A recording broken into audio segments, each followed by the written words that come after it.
بسم اللہ الرحمن الرحیم۔ حضرت عبداللہ بن عمر رضی اللہ تعالیٰ عنہ سے روایت ہے کہ ایک مرتبہ ایک آدمی نے مسجد میں کھڑے ہو کر عرض کیا، یا رسول اللہ، آپ ہمیں کس جگہ سے احرام باندھنے کا حکم دیتے ہیں؟ تو رسول اللہ صلی اللہ علیہ وآلہ وسلم نے فرمایا، مدینہ والے ذوالحلیفہ سے احرام باندھے، اور اہل شام جفہ سے، اور نجد والے کرن منزل سے۔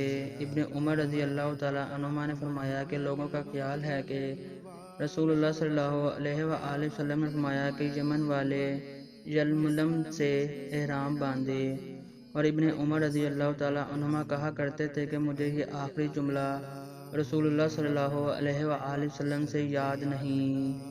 صحیح بخاری حدیث نمبر 133۔ وصحبہ وسلم۔